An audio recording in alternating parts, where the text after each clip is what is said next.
Hi, my name is Hope Crouch. I'm a senior here, obviously, and my major is elementary education, and this is my senior talk.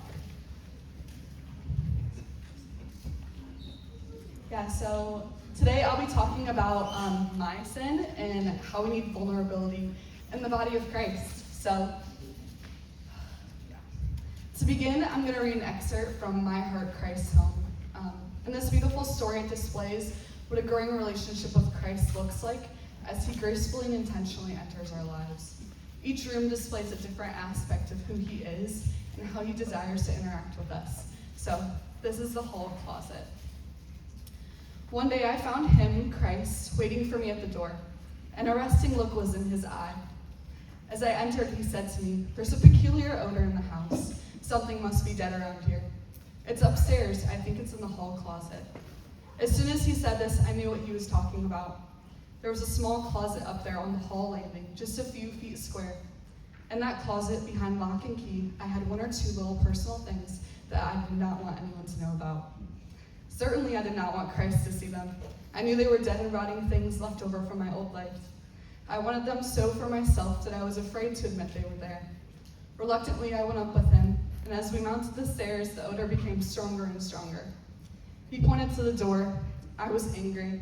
That's the only way I can put it.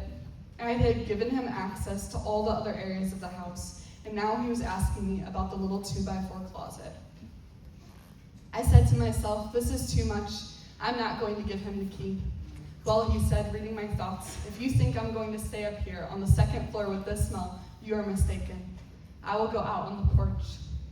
Then I saw him start down the stairs.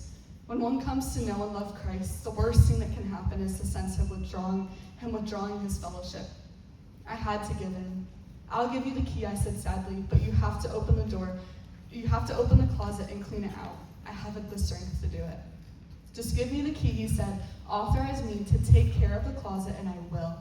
With trembling fingers, I passed the key to him.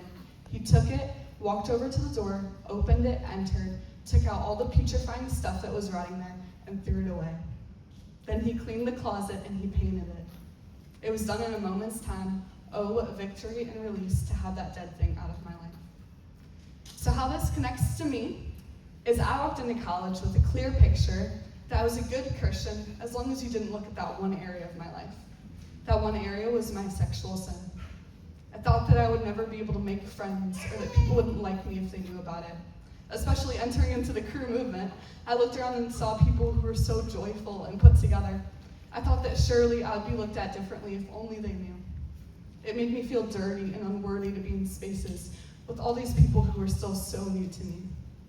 I dreaded the moment that sexual sin was brought up. So when Jasmine Castillo texted me ahead of meeting with her for Foundations that we would be discussing sexual sin, my heart dropped. I felt as though this secret that I wanted to hide so desperately had come to light already. In high school, I lied to people time and time again about whether I was a virgin or not. And I felt anxious just wondering if someone would find out or not. This time felt different though. I felt a clear calling that I couldn't hide it anymore. That's the thing. When you meet people who love the Lord's love shines through them. Confessing my sin to Jasmine not only opened the gates of what I wanted to hold on to so tightly, but I was met with so much love and direction. She met me with Bible verses that called me higher in grace beyond measure. Then our friendship deepened instantly. To be loved by a friend is one thing, but to be fully known and fully loved is a whole different thing. That is the Lord's heart and desire for us. The Lord loves every bit and inch of us, and he desires for us to experience that in his body of people within his church. Confessing sin not only takes away the weight of whether or not people will find out, but it also takes away the weight of continuing to sin.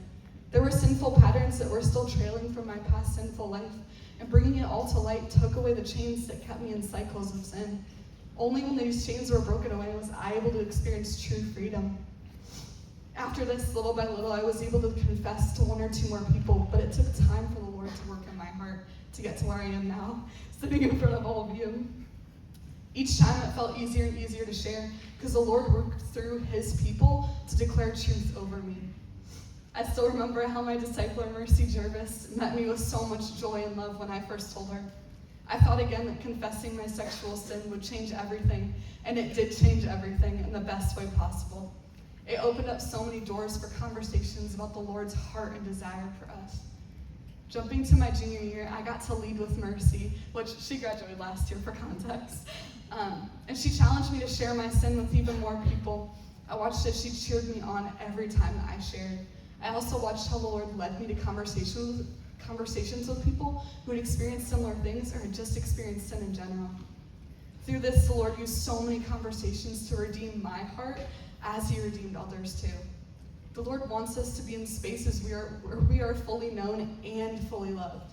He wants us to experience the open arms of his love through him and his body of believers. Through all of this, I've seen how Romans 8:28 is so true. And we know that in all things, God works for the good of those who love him, who have been called according to his purpose. Sharing with others revealed a whole new facet of who the Lord is to me.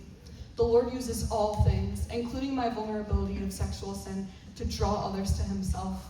I would not be able to have the depth in conversations that I now have without the Lord allowing me to use this area of weakness to boast in the work of the Lord's redemption in my life. Now I know that the Lord is using all of my story, not just the good parts, to declare his goodness and his redeeming heart with anyone who has ears to hear. If we truly believe that God is the God who sent Jesus down to the earth to live a perfect and blameless life and to die on the cross in our place, then we should be encouraged to turn away from sin and to lean on the Lord and his people to help to rescue and redeem us. We should be encouraged that our sin is not further than the cross.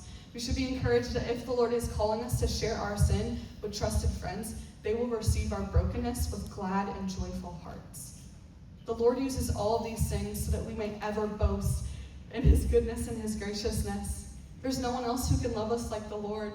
There's no one else who can redeem us like the Lord. Only he is able to turn our deepest secrets and regrets into boasts of how good he is. 2 Corinthians 9-10 says, "But he said to me, 'My grace is sufficient for you, for my power is made perfect in weakness. Therefore I will boast all the more gladly in my weaknesses, so that Christ's power may rest on me. That is why, for Christ's sake, I delight in weaknesses, and insults, and hardships, and persecutions, and difficulties, for when I am weak, then I am strong.'" Even writing this senior talk, I would much rather stand in front of all of you and talk about literally anything else. But the Lord has done too much in my life, and he's too good to not boast in how he has brought my darkness and made it so much light. So my encouragement for you this week, or even this month, just pray about it, is to go to a trusted friend who you know loves the Lord and loves you. Confess your sin to them and unlock the small closet of your heart, because the Lord is too good to let that one area of your heart stay locked up when he has redemption that he so lovingly wants to lavish on you. So that's my senior talk, and now I'd love to